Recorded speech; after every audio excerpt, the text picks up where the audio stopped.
வணக்கம். சற்று முன் வெளியான முக்கிய தகவல். தமிழகம் முழுவதும் இன்று மற்றும் நாளை மறுநாள் எந்தெந்த மாவட்டங்கள் லேசான முதல் மிதமான மழை பெய்யக்கூடும் எல்லாமே இப்போ நம்ம பிரீஃபாக பார்த்துலாம். மார்க்கமாக ஸ்கிப் பண்ணாமல் பாருங்க. உங்களுக்கு மழை பற்றி முக்கியமான விவரங்கள் உடனுக்குடன் துல்லியமாக தெரிந்து கொள்ள நம்மளோட சேனலில் கீழே இருக்க ரெக்க பட்டனை கிளிக் பண்ணி சப்ஸ்கிரைப் பண்ணிக்கோ. பக்கத்தில் பெல் பட்டனை கிளிக் பண்ணிக்கோ. இந்த வீடியோவில் பிடிச்சிருந்தா லைக் பண்ணுங்க. இப்போ வாங்க வீடியோக்குள் போகலாம். 2 நாட்களுக்கு கன்னியாகுமரி திருநெல்வேலி மாவட்டங்களில் மழை. இன்றும் நாளையும் கன்னியாகுமரி திருநெல்வேலி மற்றும் உள் தமிழக மாவட்டங்களில் ஒரு இடங்கள் இடியுடன் கூடிய மிதமான மழை பெய்யக்கூடும் என்று சென்னை வானிலை ஆய்வு மையம் தற்போது கூறப்பட்டுள்ளது.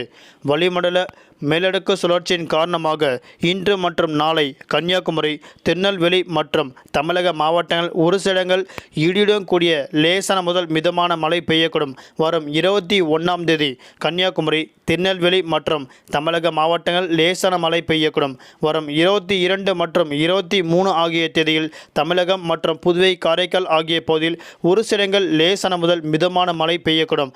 இன்றும் நாளையும் தமிழகத்தில் ஒரு சில இடங்கள் அதிகபட்ச வெப்பநிலை இயல்பை விட 2 டிகிரி செல்சியஸ் மற்றும் அதிகமாக இருக்கக்கூடும் என தெரிவிக்கப்பட்டுள்ளது.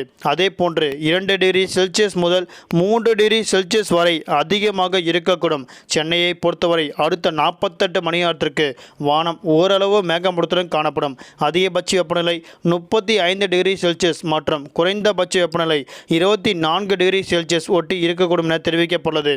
நேற்று காலை தென் தமிழக வங்கக்கடல் மற்றும் அதனையொட்டியுள்ள தெற்கு அந்தமான் கடல் மற்றும் பூமத்திய ரேகை ஒட்டிய இந்திய பெருங்கடலில் கிழக்கு பகுதியில் நிலவிய காற்றழுத்த தாழ்வு பகுதி வலுப்பெற்று இன்று காலை 8:30 மணியளவில் ஆழ்ந்த காற்றழுத்த தாழ்வு பகுதியாக தென்கிழக்கு வங்கக்கடல் மற்றும் அதனையொட்டிய தெற்கு அந்தமான் கடல் பகுதியில் நிலவுகிறது.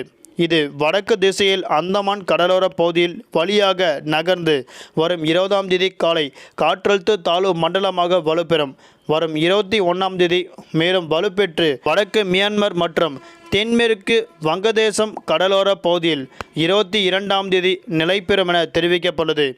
இன்று மற்றும் நாளை அந்தமான் கடல் மற்றும் தென்கிழக்கு வங்கக்கடல் பகுதியில் சூறாவளி காற்று 40 முதல் 65 கிலோமீட்டர் வேகத்தில் வீசக்கூடும் என்பதால் இடையிடையே 65 கிலோமீட்டர் வேகத்தில் வீசக்கூடும் என்பதால் மீனவர்கள் அப்பகுதிக்கு செல்ல வேண்டாம் என தற்போது எச்சரிக்கை ஒன்று விடுக்கப்பட்டுள்ளது. நன்றி, வணக்கம்.